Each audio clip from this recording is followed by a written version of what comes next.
More than about 80,000 doses that arrived at OR Tambo International Airport last night have been approved by the South African Health Products Regulatory Authority. Visuals of the arrival could be seen on Dr. Zweli Mkhize's social media feed. In fact, hopefully we'll be able to show you some of those images ourselves. In fact, Malungelo Booi is also in studio with us. Like I mentioned earlier, he's watching the story from the various angles from which they emerged. There are those images now on your screen. Malu, what stands out as a start for me is just how almost in a concealed way, these vaccines arrived in the country yesterday, part of which because we actually weren't allowed to be there. I'll tell you, yesterday I was the most frustrated person in this newsroom because I could not get any confirmation from government on when these vaccines would actually be arriving in South Africa and where. The only time we got a confirmation was from the South African Medical Association confirming to us yesterday in the morning that the vaccines will be arriving in the country yesterday. Of course, we called government to verify that. Government could not tell us when these vaccines will actually be arriving.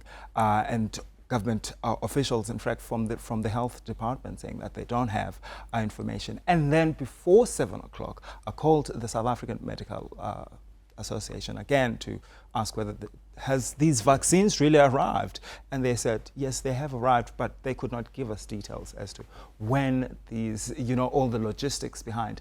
And few hours later, government then issues a statement telling us that the vaccines, the Johnson & Johnson vaccines, have arrived at the OR Tambo International Airport. You're right, we were not there to capture their arrival. God knows why, actually. Perhaps it's their AstraZeneca, dilemma that our government currently finds itself in. Really, most of us were actually quite frustrated that we're actually not allowed to witness this. Yeah, arriving like a thief in the nighttime, so they say. Imagine.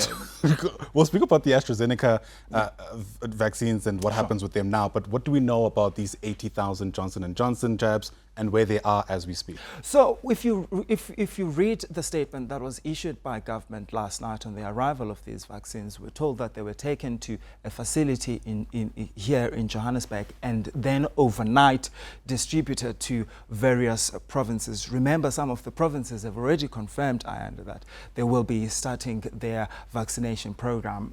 The Western Cape, in fact, saying that they will be starting today. The Eastern Cape supposed to either start today or tomorrow. Gauteng province indications are that they could actually also be starting tomorrow. So each and every province will use about 2 hospitals. I know here in Gauteng, Steve Biko and Chrizani Baragwanath hospitals have been identified to be used for vaccination. In the Eastern Cape, Livingston Hospital in Port Elizabeth, and as well as Nelson Mandela Academic Hospital in Umtata have been identified as the sites that will be used by government for this phase at least. And we've heard that the majority of these vaccines will go to public healthcare workers, and a few percentage will also go to private healthcare workers. It's interesting because even then there's still a whole lot more questions. Sure. Because quite frankly, we haven't received any substantial information suggesting to us that yes, the first vaccine in someone's arm is going to be administered today, as a matter of fact. In fact, I was talking to Dinosa yesterday in that report that we played earlier.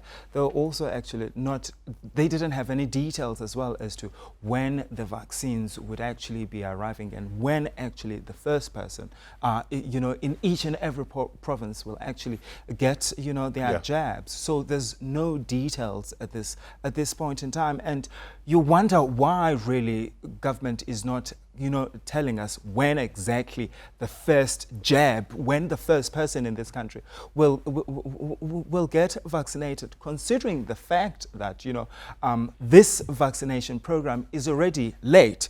Remember, we're supposed to have already started last week already, but because of this AstraZeneca dilemma, we could not.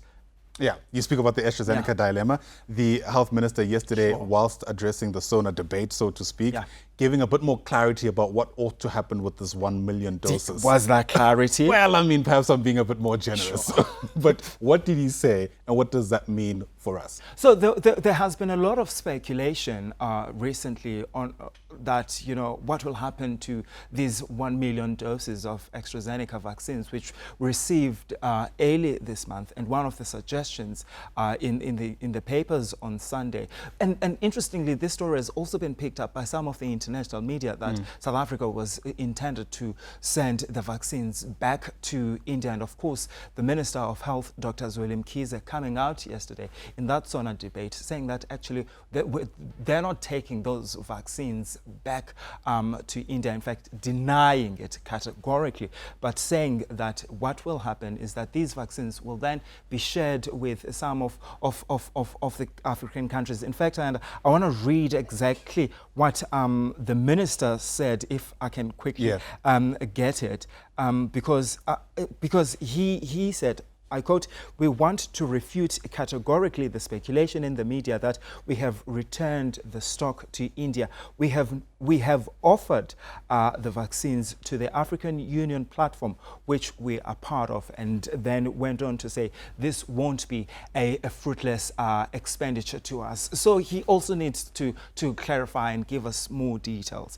Offering, what does that mean? Yeah. You and I could have our own interpretation of what that means, but also the last two words of that paragraph, that it won't be a fruitless expenditure, then you could sort of like come to a conclusion of some sort that perhaps these African countries that will receive these AstraZeneca vaccines will have to pay, but as yet we don't know if they will pay, how much money they'll have to pay. Right, interesting you say that, because the Deputy Director General of the Health Department, Dr. Anban Pillay, this morning has been quoted in the Business Day as saying there won't be any cost incurred by the South African fiscus. Again, not saying what we need him to say. Exactly. I.e., are we actually selling them?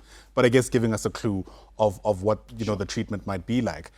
However, it's not all the million doses still, and in fact, again, we're not quite sure how that proportion might be split. Exactly, we don't know really, and we're hoping that in the coming days, the South African government will come up and clarify to us taxpayers as to exactly what's going to happen with these AstraZeneca vaccines, and government needs to be actually quite.